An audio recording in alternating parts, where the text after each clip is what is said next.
Bismillahirrahmanirrahim. Hello friends, subscribe my channel Hotties 92. السلام علیکم ورحمۃ اللہ وبرکاتہ۔ جرنیل صحابہ کے سلسلے کی چوتھی پیشکش عمرو بن عاص رضی اللہ پیش خدمت ہے۔ اللہ کی راہ میں جہاد کرو جیسا کہ جہاد کرنے کا حق ہے، اسی نے تمہیں برگزیدہ بنایا ہے اور تم پر دین کی کسی بات میں تنگی نہیں ڈالی، اور تمہارے لیے تمہارے باپ ابراہیم کا دین پسند کیا۔ اللہ نے پہلے یعنی پہلی کتابوں میں تمہارا نام مسلم رکھا تھا، اور اس کتاب میں بھی تمہارا یہی نام رکھا ہے۔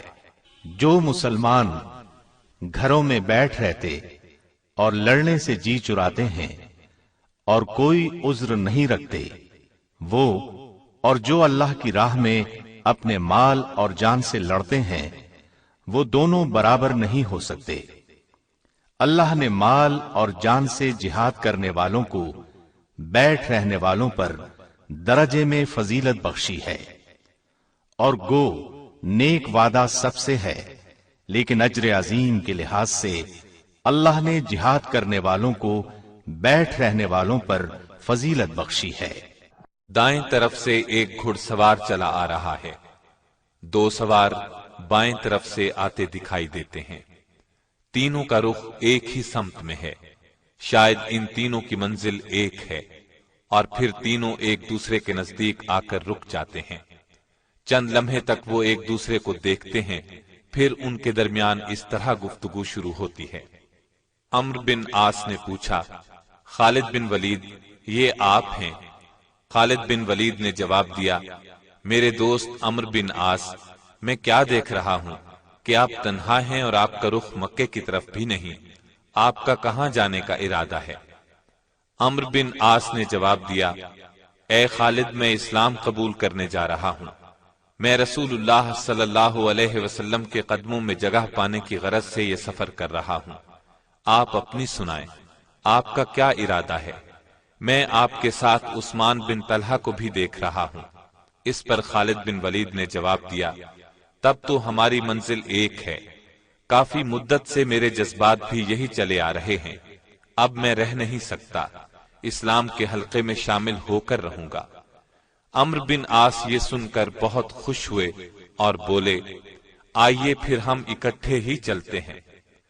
اس طرح عمرو بن عاص، خالد بن ولید اور عثمان بن طلحہ نبی صلی اللہ علیہ وسلم کی خدمت میں حاضر ہوئے اور اسلام کی دولت سے مالا مال ہو گئے۔ یہ ماہ سفر سن 8 ہجری کا واقعہ ہے۔ ان کے اسلام لانے پر نبی کریم صلی اللہ علیہ وسلم نے فرمایا، آج مکے نے اپنے جگر گوشے ہماری طرف پھینک دیے ہیں۔ عمرو بن عاص فتح مکہ سے 6 ماہ پہلے ایمان لائے۔ آپ کے بارے میں سیدنا عمر رضی اللہ عنہ نے یہ الفاظ فرمائے، اے عمرو، جب میں آپ کی عقل و دانش اور فہم و فراست کو دیکھتا ہوں تو میرے دل میں خیال آتا ہے کہ آپ کو تو سب سے پہلے اسلام قبول کرنا چاہیے تھا۔ اس پر انہوں نے جواب دیا، اے عمر، انسانوں کے دل اس ذات کے قبضے میں ہیں جس نے ہمیں پیدا کیا۔ اس طرح کی سعادت اس وقت نصیب ہوتی ہے جب اللہ کو منظور ہو، اس میں انسان کی عقل کو کوئی دخل نہیں۔ اب بھی یہ سعادت نصیب ہوئی تو میں اپنے لیے اسے خوش قسمتی سمجھتا ہوں، اور میں اس وقت کو اپنی زندگی کا سرمایہ خیال کرتا ہوں جب میں نے اسلام قبول کیا تھا تو نبی صلی اللہ علیہ وسلم مسکرا رہے تھے۔ میرے لیے اس سے بڑھ کر خوشی کی بات کیا ہوگی کہ میرے اسلام لانے پر نبی صلی اللہ علیہ وسلم کے چہرے پر مسکراہٹ آ گئی۔ نبی صلی اللہ علیہ وسلم نے مجھے اپنی شفقت کے سائے میں جگہ دی، میرے سابقہ گناہوں کی معافی کی خوشخبری مجھے سنائی۔ اسلام کے قبول کرنے کے تھوڑا ہی عرصہ بعد عمرو بن عاص رضی اللہ عنہ کو ذات السلاسل کی لڑائی کے لیے لشکر کا امیر مقرر کیا گیا، جبکہ اس لڑائی میں ابو بکر صدیق، عمر بن خطاب اور ابو عبیدہ بن جراح رضی اللہ عنہم جیسے بڑے بڑے صحابہ شامل تھے۔ اور اس کے بعد بھی بہت سی خطرناک مہمات میں آپ نے قیادت کی۔ انہیں یہ اعزاز ان کی عقل و دانش، فہم و فراست، جرت اور سیاسی بصیرت کی بنا پر ملا۔ ان کا شمار عرب کے 4 مشہور قائدین میں ہوتا ہے۔ ان چاروں کی صلاحیتوں کا لوہا مانا گیا ہے۔ ان چاروں کے نام یہ ہیں: معاویہ بن ابی سفیان، مغیرہ بن شعبہ، زیاد بن ربیہ اور عمرو بن عاص رضی اللہ عنہم۔ فتح مکہ کے بعد نبی صلی اللہ علیہ وسلم نے وہاں قائم بت خانوں کو گرانے اور توڑنے کا ارادہ فرمایا تاکہ شرک کے تمام مرکزوں کو ختم کر دیا جائے۔ نبی صلی اللہ علیہ وسلم نے اعلان فرمایا کہ جس کے گھر میں کوئی بت ہے وہ اس کو اپنے ہاتھوں سے توڑ دے۔ بیت اللہ میں موجود تمام بت ریزہ ریزہ کر دیے گئے۔ اللہ کے گھر کو بتوں سے پاک کر دیا گیا۔ گرد و نواح سے بتوں کو ختم کرنے کے لیے صحابہ کرام کو مقرر کیا گیا۔ خالد بن ولید کو عزا نامی بت توڑنے کے لیے روانہ کیا گیا۔ سعد بن زید اشہلی کو منات بت توڑنے کے لیے بھیجا گیا۔ عمرو بن عاص کو سوا نامی بت تباہ کرنے کی ذمہ داری سونپی گئی۔ یہ بت مکے سے تقریباً 3 میل کے فاصلے پر تھا۔ نوح علیہ السلام کے وقت سے اس کی پوجا کی جا رہی تھی۔ قبیلہ حذیل اس کا متولی تھا۔ عمرو بن عاص وہاں پہنچے تو وہاں صرف ایک مجاور موجود تھا۔ اس نے پوچھا، آپ یہاں کیسے تشریف لائے؟ آپ نے فرمایا، میں اس بت کو توڑنے کے لیے آیا ہوں۔ اس نے کہا کہ آپ یہ کام نہیں کر سکتے، ہمارے معبود میں اتنی طاقت ہے کہ اپنی توہین کرنے والے کو مزہ چکھا دے گا۔ آپ نے نعرہ تکبیر لگایا اور بت کو ریزہ ریزہ کر دیا اور مجاور سے کہا، اب کیا خیال ہے؟ مجاور نے اسی وقت اسلام قبول کر لیا۔ امام بخاری نے عبداللہ بن عباس رضی اللہ عنہما سے روایت کی ہے کہ یہ بت نوح علیہ السلام کی قوم کے نیک اور پارسا لوگوں کے تھے۔ پہلے ان بتوں کی صرف تعظیم کی جاتی تھی، پھر شیطان نے انہیں اس کی عبادت پر لگا دیا۔ انہی دنوں نبی صلی اللہ علیہ وسلم کو معلوم ہوا کہ عمان کے لوگ آگ کی پوجا کرتے ہیں۔ نبی صلی اللہ علیہ وسلم نے عمرو بن عاص کو عمان کی طرف روانہ فرمایا۔ وہاں جعفر Hello friends, اور subscribe عباد my نامی channel, 2 Hadi's حقیقی 92 بھائی حکومت کرتے تھے، وہ بھی آگ کے پجاری تھے۔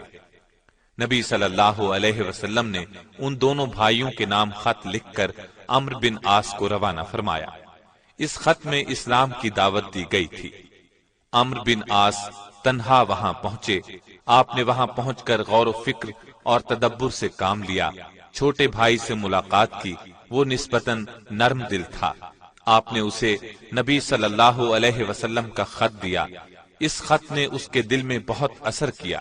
دوسرا بھائی سخت مزاج اور ضدی تھا، لیکن آخر نبی صلی اللہ علیہ وسلم کے خط نے اس کے دل پر بھی اثر کیا۔ عمرو بن عاص کی بے خوفی اور مستقل مزاجی نے بھی کام دکھایا، وہ نرم ہو گیا۔ اس طرح دونوں بھائی مسلمان ہو گئے اور ان کی رعایا نے بھی اسلام قبول کر لیا۔ اس طرح پورا ملک مسلمان ہو گیا۔ نبی صلی اللہ علیہ وسلم کو یہ خبر سن کر بہت خوشی ہوئی۔ آپ نے عمرو بن عاص رضی اللہ عنہ کو ان لوگوں کی دینی تعلیم و تربیت کے لیے مقرر فرمایا۔ عمرو بن عاص وہاں 2 سال تک رہے۔ اس سے پہلے ان سے ایک اور اہم کام لیا گیا۔ مدینے سے 300 میل کے فاصلے پر ذات القرا نامی ایک وادی تھی۔ اس آبادی میں قبیلہ قزاع آباد تھا۔ اس قبیلے نے مدینے پر حملہ آور ہونے کا ارادہ کیا۔ نبی صلی اللہ علیہ وسلم کو یہ خبر ملی تو آپ نے عمرو بن عاص کی قیادت میں لشکر روانہ کیا تاکہ دشمن کو وہیں روک لیا جائے۔ عمرو بن عاص اسلامی لشکر کو لیے جمادی الثانی 8 ہجری کو اس وادی کے ایک چشمے تک پہنچ گئے۔ اس چشمے کا نام سلاسل تھا۔ آپ نے وہیں پڑاؤ ڈال دیا۔ اس وقت انہیں معلوم ہوا کہ دشمن کی تعداد ان کے مقابلے میں کہیں زیادہ ہے۔ ان کے پاس 300 مجاہد تھے اور صرف 3 گھوڑے تھے۔ آپ نے عرفہ بن لیس رضی اللہ عنہ کو مدینے روانہ کیا۔ آپ سے کمک کی درخواست کی، میدان جنگ کی صورتحال سے آگاہ کیا۔ نبی صلی اللہ علیہ وسلم نے ابو عبیدہ بن جراح کی قیادت میں 200 مجاہدین اور روانہ فرمائے۔ ان مجاہدین میں ابو بکر صدیق رضی اللہ عنہ اور عمر بن خطاب رضی اللہ عنہ بھی شامل تھے۔ یہ لشکر سلاسل کے مقام پر پہنچا تو سوال پیدا ہوا کہ لشکر کی قیادت کون کرے گا؟ عمرو بن عاص رضی اللہ عنہ نے کہا کہ لشکر کے سالار وہ ہیں، جبکہ ابو عبیدہ بن جراح نے کہا کہ لشکر کے سالار وہ ہیں۔ لیکن پھر ابو عبیدہ بن جراح نے عمرو بن عاص کی قیادت منظور کر لی، اس لیے کہ نبی صلی اللہ علیہ وسلم نے رخصت کرتے وقت فرمایا تھا کہ آپس کے جھگڑے سے بچنا۔ آخر عمرو بن عاص رضی اللہ عنہ نے اپنے لشکر کے ساتھ قبیلہ قزاع پر حملہ کیا۔ حملہ بہت زوردار اور اچانک تھا، انہوں نے دشمن کو سنبھلنے نہ دیا۔ بہت سے دشمن میدان میں مارے گئے، باقی بھاگ نکلے۔ اس موقع پر عمرو بن عاص رضی اللہ عنہ نے لشکر کو حکم دیا، خبردار کوئی مجاہد بھاگتے دشمن کا تعاقب نہ کرے۔ ان دنوں سردی بھی بہت شدید تھی۔ عمرو بن عاص رضی اللہ عنہ نے ایک اور حکم دیا تھا، خبردار مجاہدین تاپنے کے لیے آگ ہرگز نہ جلائیں۔ یہ دونوں حکم مجاہدین کو عجیب لگے۔ عمر رضی اللہ عنہ کو تو غصہ آ گیا، پکار اٹھے، یہ کیسی پابندیاں ہیں؟ اس پر ابو بکر صدیق نے فرمایا، اے عمر صبر کرو، نبی صلی اللہ علیہ وسلم نے یوں ہی عمرو بن عاص کو لشکر کا امیر مقرر نہیں فرما دیا، کوئی خوبی دیکھ کر ہی یہ اعزاز انہیں عطا کیا گیا ہے۔ مجاہدین نے امیر لشکر سے کہا بھی کہ انہیں تعاقب کی اجازت دی جائے تاکہ دشمن کا مکمل طور پر خاتمہ کر دیا جائے، لیکن آپ نے تعاقب کی قطعاً اجازت نہ دی۔ اسلام قبول کرنے کے بعد یہ پہلی جنگ تھی جس کی قیادت انہیں سونپی گئی تھی۔ عظیم الشان فتح حاصل کرنے کے بعد جب یہ واپس لوٹے تو نبی صلی اللہ علیہ وسلم کو جنگ کی تفصیل سنائی۔ آپ نے پیار بھرے لہجے میں دریافت فرمایا، اے عمرو، تم نے مجاہدین کو بھاگتے دشمن کا تعاقب کرنے سے کیوں روکا تھا؟ اس سوال کا جواب عمرو بن عاص رضی اللہ عنہ نے یہ دیا، اے اللہ کے رسول، مجھے یہ ڈر تھا مجاہدین تعاقب کرتے ہوئے دور نکل جائیں گے، یہاں تک کہ دشمن کے علاقے میں جا نکلیں گے۔ اس طرح چند قیمتی جانیں ضائع ہونے کا خدشہ تھا۔ ان کا یہ خیال بالکل درست تھا، اس لیے کہ کامیاب جرنیل اپنی فوج کے ایک ایک مجاہد کا خیال رکھتا ہے۔ اب رسول اللہ صلی اللہ علیہ وسلم نے دریافت فرمایا، اور تم نے سخت سردی میں مجاہدین کو آگ جلانے سے کیوں روکا؟ آپ نے عرض کیا، اگر میدان میں آگ روشن کی جاتی تو ہماری تھوڑی تعداد کا دشمن کو پتہ چل جاتا، اگر انہیں ہماری کم تعداد کا پتہ چل جاتا تو وہ دوبارہ حملہ کر سکتے تھے۔ نبی صلی اللہ علیہ وسلم نے ان کی وضاحت سن کر خوشی کا اظہار فرمایا۔ یوں آپ نے اسلام قبول کرنے کے بعد سونپی گئی پہلی ذمہ داری کا حق ادا کر دیا۔ آج کے دور میں بھی جنگ کے دنوں میں باقاعدہ اعلان کیا جاتا ہے کہ رات کے وقت تاریکی رکھی جائے، آگ نہ جلائی جائے، روشنیاں گل رکھی جائیں، اسے بلیک آؤٹ کہتے ہیں۔ یہ اصول سیدنا عمرو بن عاص رضی اللہ عنہ نے شروع فرمایا تھا۔ اس فتح پر نبی صلی اللہ علیہ وسلم نے عمرو بن عاص سے فرمایا تھا، اے عمرو، نئی فتوحات کے لیے تیار ہو جاؤ۔ پھر رسول اللہ صلی اللہ علیہ وسلم نے وفات پائی تو ابو بکر رضی اللہ عنہ خلیفہ بنے۔ وہ وقت بہت نازک تھا، ہر طرف سے فتنوں نے سر اٹھا لیا تھا، بہت سے لوگ مرتد ہو گئے، کچھ نے زکوٰۃ دینے سے انکار کر دیا، کچھ نے نبوت کا جھوٹا دعویٰ کر دیا۔ ان تمام فتنوں پر قابو پانے کے لیے سیدنا ابو بکر صدیق نے 11 لشکر ترتیب دیے، 11 ہی جھنڈے بنائے، ہر لشکر کے امیر کو ایک جھنڈا دیا۔ فتنوں کو رفع کرنے کے لیے انہیں مختلف سمتوں میں روانہ فرمایا۔ ہر لشکر نے اپنی منزل پر پہنچ کر اسلام کی سربلندی کے لیے سر دھڑ کی بازی لگا دی۔ عمرو بن عاص رضی اللہ عنہ کو قبیلہ قزاع کی طرف روانہ کیا گیا تھا۔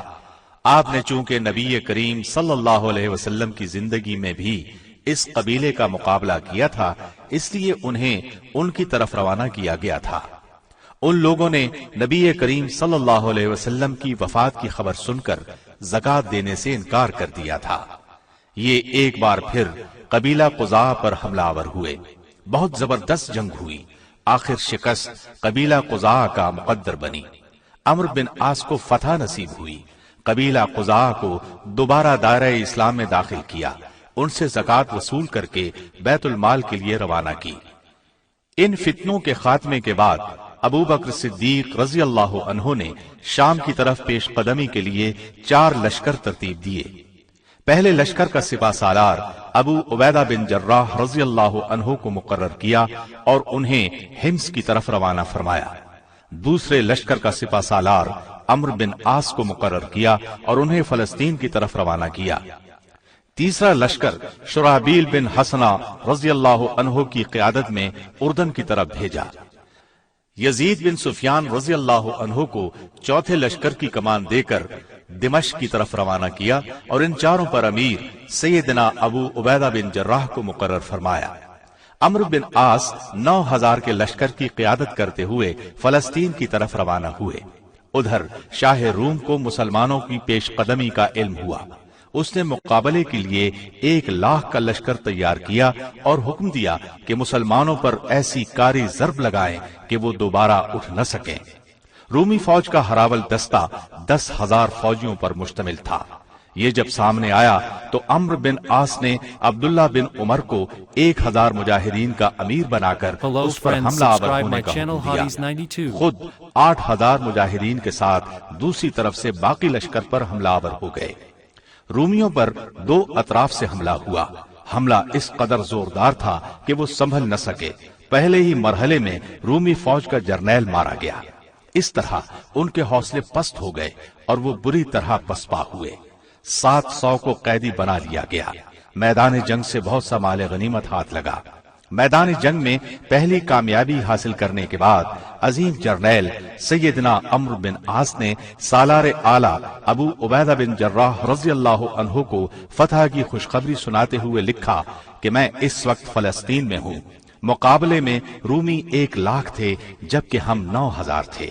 دشمن کے 15,000 فوجی مارے گئے جبکہ ہمارے صرف 130 مجاہد شہید ہوئے۔ 700 رومی فوجی ہماری قید میں ہیں۔ یہ مہمات جاری تھیں کہ ابو بکر صدیق رضی اللہ عنہ وفات پا گئے۔ ان کے بعد سیدنا عمر بن خطاب رضی اللہ عنہ خلیفہ بنے۔ عمرو بن عاص نے مصر پر حملے کی اجازت طلب کی کیونکہ شامی فوج کا سپہ سالار ارتبون فلسطین سے بھاگ کر مصر چلا گیا تھا۔ آپ کو چند مصلحتوں کی بنیاد پر فوری طور پر حملے کی اجازت نہ دی گئی۔ تاہم ارد گرد کی مشکلات پر قابو پانے کے بعد امیر المومنین عمر بن خطاب رضی اللہ عنہ نے عظیم جرنیل عمرو بن عاص کو مصر پر چڑھائی کی اجازت دے دی۔ عمرو بن عاص اسلامی لشکر کی قیادت کرتے ہوئے اس قدیم راستے پر چل کر سرزمین مصر میں داخل ہوئے جس راستے پر چل کر سیدنا یوسف علیہ السلام مصر میں داخل ہوئے تھے۔ عمرو بن عاص اس راستے سے خوب اچھی طرح واقف تھے کیونکہ تجارت کے سلسلے میں وہ کئی بار اس راستے سے گزرے تھے۔ رومیوں کو جب اسلامی لشکر کی پیش قدمی کا علم ہوا تو انہوں نے صحرا میں مقابلے کو مناسب نہ سمجھا۔ وہ جانتے تھے کہ مجاہدین صحرا کی جنگ کے بہت ماہر ہیں۔ ادھر عمرو بن عاص نے مصر میں داخل ہوتے وقت مرکزی مقامات کا محاصرہ کر لیا۔ انہوں نے پہلے سرحدی شہر فرما کا محاصرہ کیا۔ محاصرہ 2 ماہ تک جاری رہا۔ آخر اس شہر کو اسلامی لشکر نے فتح کر لیا۔ اس پر قبضے سے شام کو جانے والا راستہ محفوظ ہو گیا۔ عمرو بن عاص رضی اللہ عنہ نے اس شہر کی فصیل کو گرانے کا حکم دے دیا تاکہ دوبارہ دشمن اس میں پناہ گزین نہ ہو سکے۔ ساحل پر لنگر انداز کشتیوں کو بھی جلانے کا حکم دے دیا تاکہ دشمن انہیں استعمال کر کے اسلامی لشکر کو نقصان نہ پہنچا سکے۔ آپ کے پاس فوجی بہت کم تعداد میں تھے۔ آپ نے امیر المومنین سے کمک طلب کی۔ انہوں نے سیدنا زبیر بن عوام رضی اللہ عنہ کی قیادت میں 12,000 کا لشکر بھیج دیا۔ اس وقت مصر کا مشہور شہر اسکندریہ تھا۔ یہ روم کا دوسرا دارالحکومت اور پوری دنیا کا تجارتی مرکز تھا۔ اس شہر کو دشمن سے بچانے کے لیے جدید ترین حفاظتی انتظامات کیے گئے تھے۔